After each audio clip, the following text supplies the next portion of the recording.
संगीत सरिता।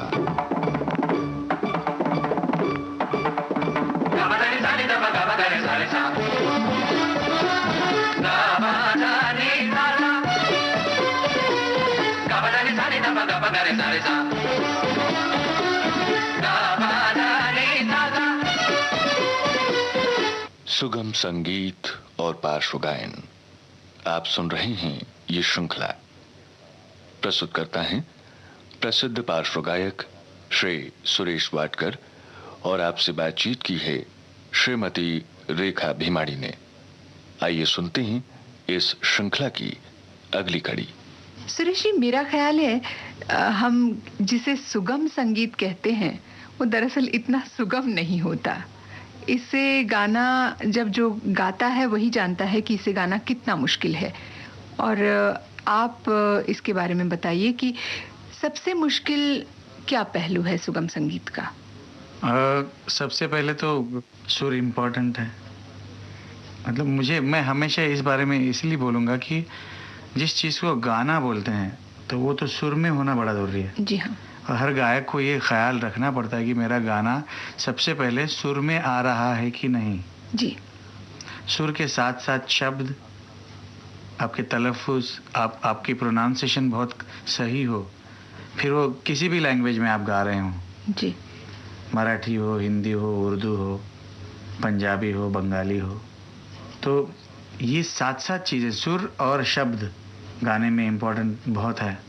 क्योंकि वो बिल्कुल ही सुर खाली होंगे तो भी वो गाना नहीं लगेगा, और खाली शब्द हो तो भी उसको गाना नहीं कहा जा सकता। शब्दों से आपका मतलब शब्दों की स्पष्टता? बिल्कुल, भाषा की शुद्धता दूर तक। तो अगर समझिए यहाँ पे रिकॉर्ड बज रहा है तो 1 मील के ऊपर उसकी आवाज़ जा रही है, समझ लीजिए। जी हाँ। तो वहाँ पे भी आप जो चीज़ें गा रहे हैं, जो चीज़ें कह रहे हैं, वो साफ सुनाई दे। मेरे ख्याल से इसके बहुत सारे उदाहरण हमारे सिंगरों में दिए जाते हैं, जिसमें आगे दीदी का नाम लेता हूँ, मुकेश जी। उनके शब्दों के बारे में तो अभी हम लोग गाने भी सुनते हैं और लोगों को कहते हुए भी सुनते हैं कि कहाँ, मतलब 1 मील के ऊपर भी उन्होंने गाया हुआ गीत हो तो एक एक लफ्ज़ उसका पता चलता था कि ये गा रहे हैं। तो शब्दों का तो बहुत महत्व है, और शब्द नहीं पता चलेंगे तो आपको मजमून पता ही नहीं, समझ में ही नहीं आ रहा क्या कहना चाह रहे हैं गाने में। इसकी कोई ट्रेनिंग होती है, या मतलब अपने आप को, जैसे हम बोलते हैं तो इतना एहतियात से नहीं बोलते कि स्पष्ट हो, क्यों समझ में ही आता है सामने वाले को, लेकिन गाते वक्त कुछ खास स्पष्टता रखनी पड़ती है। जैसे कोई बुक लेके होता है, जोर जोर से पढ़ना उसको। जी हाँ। ये भी उसका एक प्रैक्टिस हो सकता है। और रियाज के टाइम पे तो मतलब जैसे मैं रियाज करता हूँ, अपना क्लासिकल रियाज ख़त्म होने के इमीडिएटली बाद में कोई ऐसा गाना लेके हम लोग उसका रियाज करते रहते शब्दों के लिए। जी। कभी कभी वो उर्दू में जो नुक्ते के शब्द हैं, समझिए ख़ता बोलना है तो वो कभी कभी ख़ता ऐसा भी आ सकता है, उसमें अजीब अजीब आवाज़ें भी आती है। तो ये भी अभ्यास करने की चीज़ें हैं। और शब्द फूलों की तरह लगे तो गाने का और भी मज़ा आदमी ले सकता है। ऐसे फूलों से शब्द वाला कोई गाना लीजिए, मैं सुनाता हूँ। सजन रे झूठ मत बोलो, खुदा के पास जाना है, न हाथी है न घोड़ा है, वहाँ पैदल ही जाना है। सजन रे झूठ मत बोलो, खुदा के पास जाना है, न हाथी है न घोड़ा है, वहाँ पैदल ही जाना है। सजन रे झूठ मत बोलो। सुरेश जी, ये स्पष्टता की जो आपने बात कही, उच्चारण की स्पष्टता, वो माइक्रोफोन में किस तरह लाई जाती है? क्योंकि माइक्रोफोन का इस्तेमाल भी एक कला है अपने आप में। बिल्कुल बिल्कुल। यहाँ तक कभी कभी इतने साल होने के बाद भी कभी कभी माइक पे ठीक से खड़ा नहीं हो सकता हूँ मैं अभी भी। क्या बात करते हैं? हाँ, वो होता है ना, फिर वो भ फ प ये ब्लास्ट होते हैं। ये ब्लास्ट होते हैं, तो फिर उसको संभालना पड़ता है। मगर हमारे सब म्यूजिक डायरेक्टर्स भाई इतने अच्छे लोग होते हैं कि वो बेचारे फिर वापस रिकॉर्ड कर लेते हैं। उनकी अच्छाई है, बहुत ज़रूरी है। तो माइक पे, और सिंस माइक्रोफोन का ज़माना है, तो बहुत अच्छे से आप इस चीज़ को निभा सकते हैं, शब्दों को, अपने उच्चारण को। और आजकल टेक्निकली हम लोग इतने एडवांस हो गए हैं कि काफ़ी सारी चीज़ें इसमें खाली गाना छोड़ के बाकी बहुत सहूलियतें आ गई है इसमें। क्योंकि वो चीज़ें हम लोग कितनी भी मशीनी युग में आगे चले जाएं, उस चीज़ को मशीनों से कुछ नहीं किया जा सकता। गाना बजाना अच्छा होना ही बड़ा ज़रूरी होता है। जी हाँ। तो शब्द पकड़ना, छोड़ना, ये सब माइक्रोफोन की दृष्टि से अलग ढंग से करना होता है ना? बिल्कुल बिल्कुल। वो छोटी सी सांस भी माइक्रोफोन कैच कर लेता है। इतने सेंसिटिव माइक्स आए हैं इन दिनों जी। तो ये भी बहुत संभाल के हर चीज़ को, आपका सांस की आवाज़ भी ज़्यादा नहीं लगनी चाहिए। जी हाँ। जो लाइन की जो एंडिंग्स हैं, जो जहाँ से आप ख़त्म करते हैं, वो भी सुनाई देना चाहिए, वो प्रॉपरली छोड़ न देना चाहिए। गाने की उठान है वो करेक्ट उठनी चाहिए, फिर उसमें शब्द है, सुर है। अक्सर देखा जाता है कि बहुत नज़ाकत से, धीरे से लेने की कोशिश में या तो सुर मार खाता है या शब्द मार खाते हैं, क्लैरिटी चली जाती है। वही तो अभ्यास इम्पोर्टेंट है, वरना तो कोई प्रॉब्लम ही नहीं थी।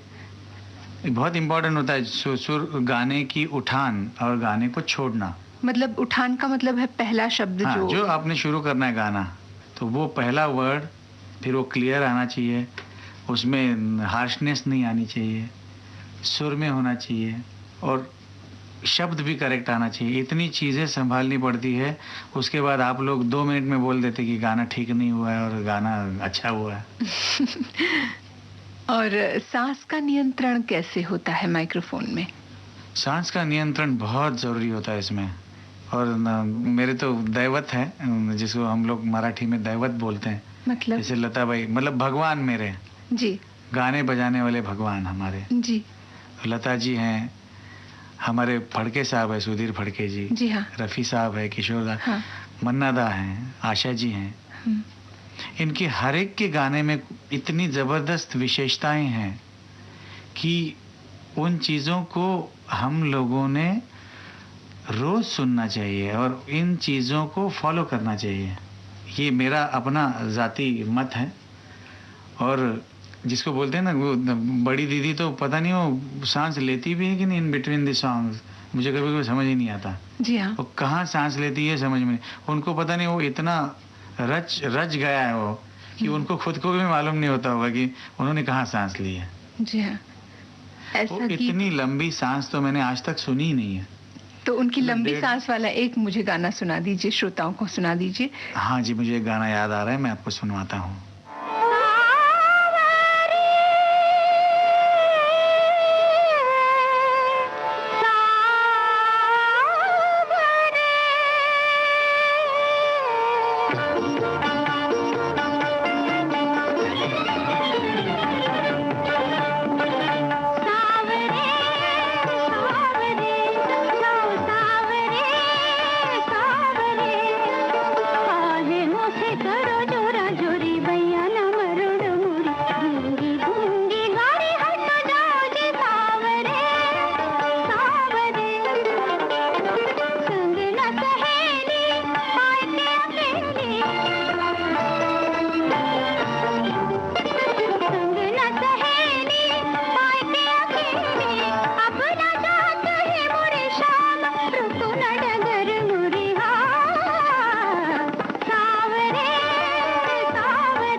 मुझे एक बहुत ज़बरदस्त वाक़या याद आ रहा है।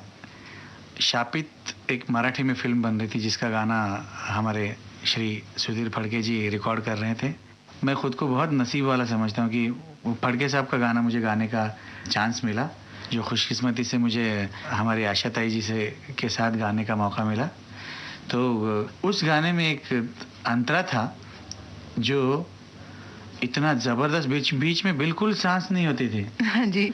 तो वो इस तरह था कि अवकळा समधी जाईल निघुनी थरारल बीज तुझ माझ्या खुशीतुनी हो हो। अच्छा, ये बीच में मैंने सांस ली है जी। उसमें सांस ही नहीं थी जी। तो आशा ताई भी बहुत अपने फड़के साहब को कहती कि ये क्या आपने बिल्कुल सांस ही नहीं रखी है बीच में। तो बोलती थी क्या, देखिए मैं आपसे और भी मेरी ज़्यादा एज है, देखिए मैं गाता हूँ। और वो एक सांस में गाता था वो आदमी। ओ बाबा। तो लीजिए वो गाना सुनाता हूँ आपको मैं।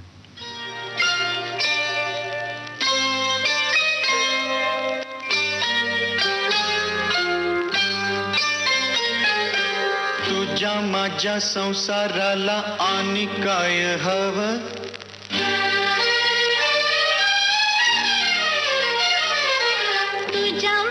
लेकराला घर कुल नव, नव्या घरामंदी काय नवीन घडल, घर कुला संग संग येगळ होईल, दिस जातील दिस येतील, भोग सरल सुख येईल, दिस जातील दिस येतील, भोग सरल सुख येईल।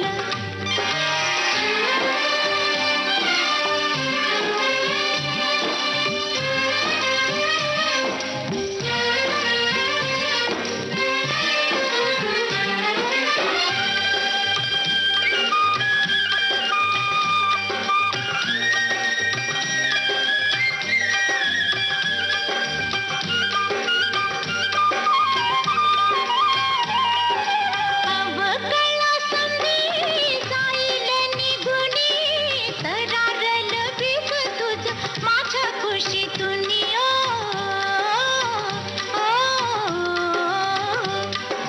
मिळाल का त्याला ऊन बारा पाणी, राहील का सुकल ते तुझ्या माझ्या वाणी,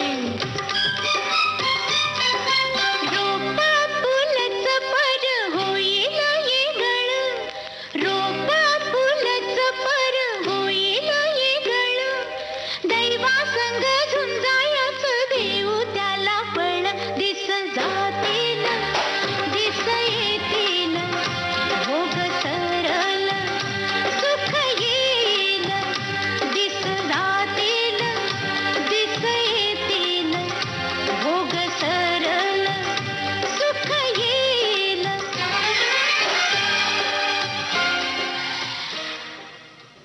फिल्म शापित की ये रचना अभी आपने सुनी। आवाजें आशा भोसले और सुरेश वाडकर की थी। संगीत तैयार किया था सुधीर फड़के ने। सुगम संगीत और पार्श्व गायन इस श्रृंखला को प्रस्तुत किया प्रसिद्ध पार्श्व गायक श्री सुरेश वाडकर ने। आपसे बातचीत की श्रीमती रेखा भीमाणी ने। विविध भारती के संग्रहालय से प्राप्त इस कार्यक्रम की प्रस्तुतकर्ता छाया गांगुली।